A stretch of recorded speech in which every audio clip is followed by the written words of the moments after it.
Hiya, welcome to a sunny Penmaen Mawr in North Wales.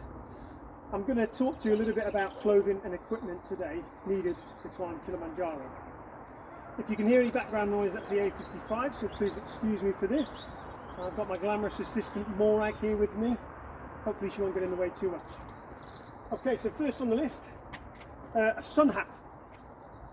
Sun hats are really important. There's less protection from the UV at the equator, Tanzania being very close to the equator, so please make sure you've got a decent sun hat with you. I quite like this design because it's got the neck scarf as well, which can be removed if I don't want it. Say for example I'm wearing a hood.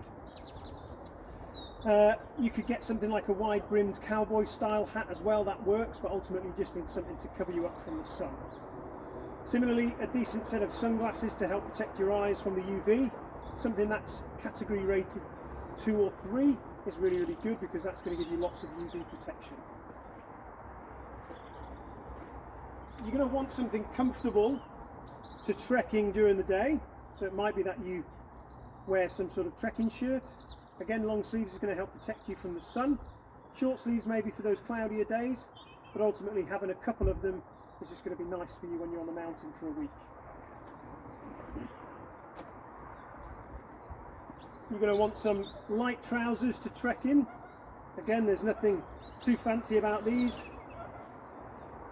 If you can try and avoid cotton and get polyester instead, that's going to be better because it's not going to get cold if it does get wet. You can get rain on Kilimanjaro, more so only in the afternoon.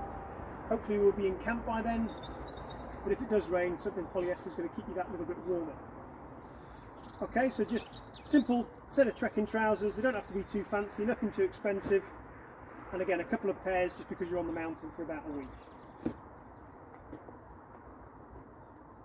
If you're not a big fan of the trekking tops, you can get yourself a thermal top instead. Yeah, any sort of sports top will work fine for this. Again, long sleeves is best because it just keeps you protected from the sun. You could get a short sleeve again, but you might just have it underneath another layer. A couple again, just because you're going to be on the mountain for quite a while. They can also be used as pyjamas if you wanted to, so you don't have to bring a totally different set of pyjamas. You could use some thermal tops and bottoms. So thermal bottoms, like I say, they could be used as pyjamas. It might be particularly cold one morning and you want to put these on underneath your trousers. They might more so be used during the summit night. Yeah, if you get particularly cold, it's nice to have a set of thermal leggings on underneath.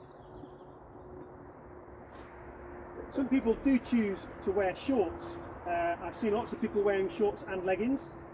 I would recommend making sure that's the case and you're not wearing shorts just on their own. More so for the sun, but also because of the fact that there's lots of dust on Kili. And if you're wearing shorts, you're just going to get really dusty legs, rather than just keeping yourself that little bit cleaner with long trousers on, or leggings. Okay, so shorts or trousers, as long as you've got your legs covered, it doesn't matter too much.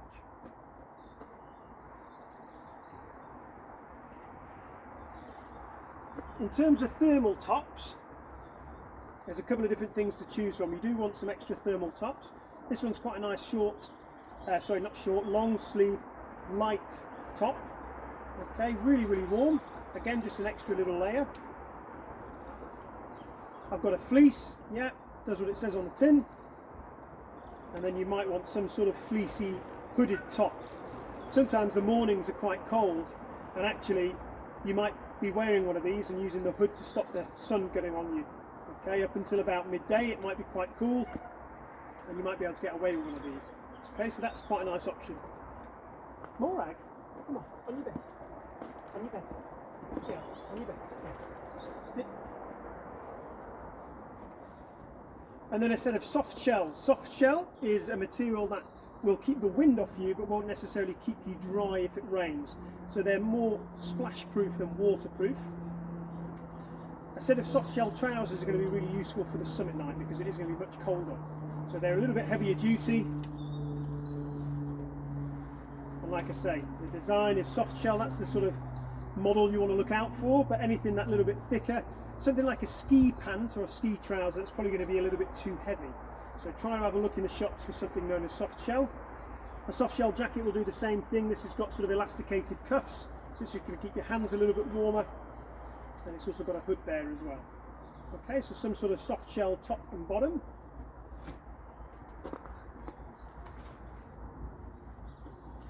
And then for if it does rain, you're going to want yourself some hard shell layers, so waterproof Gore-Tex jacket and trousers. You absolutely have to have these. Like I say, it does rain sometimes in the afternoon on Kili, so you just want to have those in your day bag every day, just in case. Finally, for layers, I've got a synthetic Belay jacket here and a down Belay jacket. So the down jacket's going to be a little bit warmer, but it's not going to work well if it gets wet. Synthetic jacket, not as warm, slightly lighter though, but it is going to work better if it gets wet. So you just make a decision. If you're really good with your personal admin and you make sure you've got your waterproofs handy, then a down jacket is going to be absolutely fine.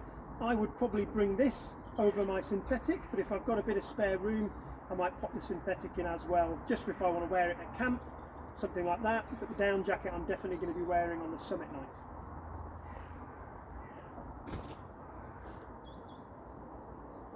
In terms of trekking socks, you're probably going to want a few pairs that are a little bit lighter weight. Yeah, again, something polyester. Cotton isn't very good. Polyester socks, and something a bit lighter you might wear in your approach shoes or your trainers. You might walk in these for quite a few of the days, and it might not be until the summit night even that you put your mountain boots on. So you do want a set of socks that will work well with some nice trainers or approach shoes. And then it's probably worth having at least one heavyweight thick sock for your summit night. Okay, whatever sock you wear, you just want to make sure that you're comfortable in and you're not going to be getting blisters in the socks or the boots that you're wearing. So for example, with the thicker socks, I'd be putting these into my B2 mountain boot. So B1 is okay, the B is just the rating of the boot. B1 or B2 is fine. This is a bog standard pair of B2 boots. They're quite heavy, but they're going to be really warm. Okay, and they're going to do the job. If you've got a little bit more money to spend, you might choose to get something a little bit lighter. Excuse the fact these have no laces, I've just washed them. These are going to be slightly lighter and not going to be as warm, but they're going to be comfortable. Okay, the others will be comfortable as well, but they're going to be a little bit heavier. So just make a decision on yourself. If you feel like you're a person that gets really cold toes, you might want to make sure you've got a little bit of a beefier set of boots, but these will also work quite nicely. And you're only going to be wearing them really for one day for the summit night. You might wear some on the Barranco wall, but the summit night is definitely when you're going to wear them. So you don't need to always break the bank with these things. You might be able to even rent a pair of boots just for the trip.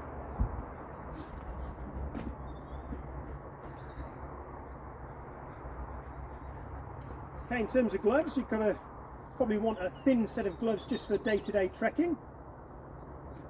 And then for summit night, you might want a little bit of a heavier duty set of gloves, something that's waterproof, windproof and a bit warmer.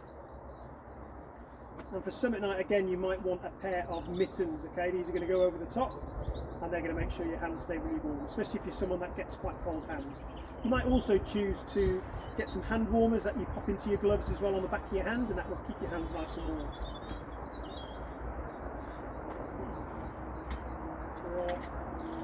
A buff, really useful on Kili.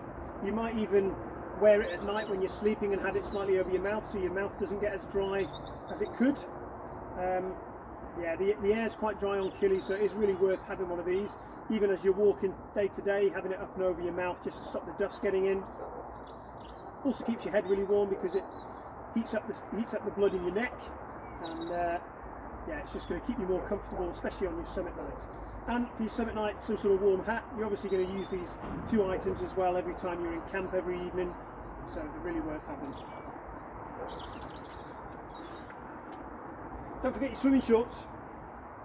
There's a nice swimming pool at the hotel, so make sure you've got these. You won't need them on the mountain, but make sure you've got them with you. In terms of drinking on the mountain, it's worth having at least the capacity for 2 to 4 litres. Okay, so this is a litre bottle, this is a 2 litre bladder. So I would have both of these full before I left camp, and I'd aim to try and drink at least 2 to 3 litres of water as I'm going day to day. Okay, so this can also be used as a hot water bottle at night. So a Nalgene is really, really good. Hard plastic, don't get a soft plastic and put hot water in it. but you want to make sure the lid's on tight if you're using it as a hot water bottle at night.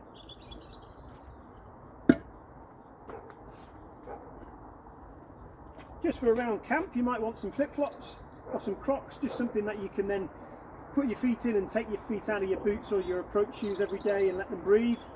But yeah, it's quite nice to have something else around camp just to pop about in. Make sure you've got a head torch and some spare batteries. You might even choose to bring one head torch for day to day and for the evenings at camp, and then a different head torch for your summit night that's fully charged and you don't have to worry about it.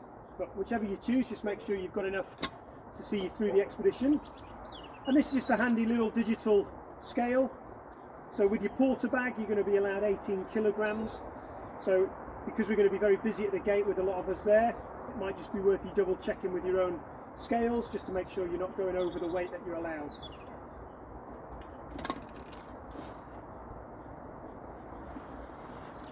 You're going to be spending half of your time on the mountain in your sleeping bag, so you want to make sure it's nice and warm.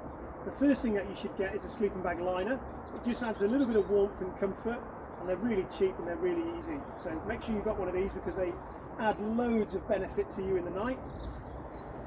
And then some sort of really warm sleeping bag. So this is a down sleeping bag. I'm not expecting this to get wet because it's going to be in camp nice and early before the rain. This one is comfortable as an extreme down to -10, so it's about a 0 degrees comfort rating. I can put a hot water bottle in it if I need to, but this has been absolutely plenty for when I've been on Kilimanjaro in the past. Make sure you've got something comfortable to sleep in because you're going to be doing a lot of it. And sleeping well on the mountain is going to afford you a much better chance of summiting. A couple of dry bags. Okay, these are really, really useful for just organising your kit. Toiletries or anything else that I've not mentioned that's on the list. Maybe it's dirty clothes that you've used, smelly socks, anything like that. So these are really, really handy to have. Some trekking poles. Again, these are going to make your life much easier when you're going up and down the mountain. They don't need to be anything expensive. They don't need to be lecky. You can find a cheap pair on eBay for 15 quid or so. But make sure you've got some because they do make your life much easier. Something that's not on the list, but you might fancy bringing it if you've got one, is a thermarest or some sort of roll mat.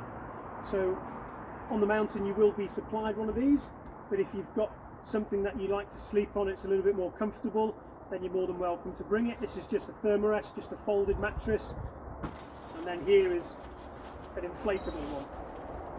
Okay, so if you've got something like that and you want to bring it, you're more than welcome to, but it's not essential. And then finally, every day when you're on the mountain, you need something to carry all of your stuff in, just your food, your water, a couple of spare layers and your waterproofs, and your camera, all those sorts of things, toiletries, you know, you might have a lip balm, sun cream, anything like that. It doesn't need to be more than 30 litres. This is a 30 litre bag, but it's actually got a nice long extension. So the bigger the bag, the more stuff you're going to put in it. So maybe try to slim down what you're carrying on your back. You won't need loads, but you will need some sort of bag to carry some of your bits and pieces in. And then finally, you're going to need some sort of duffel bag just to put all of your other bits in that are going to be carried to and from the next camp by your porter. Ideally, something that's about 80 to 100 litres. This one only has the handle, but if you can get one with shoulder straps, it makes it much nicer for your porter to carry, although if you've only got one like this, they will be able to carry it still on their shoulders, sort of like horizontally. But yeah, you need something to put all of that stuff in so your porter can take it to and from the mountain. Alright, that's everything. If there's anything else on the list that you need any answers for questions you have, just please get in contact. Otherwise, hope that helps, and speak to you soon.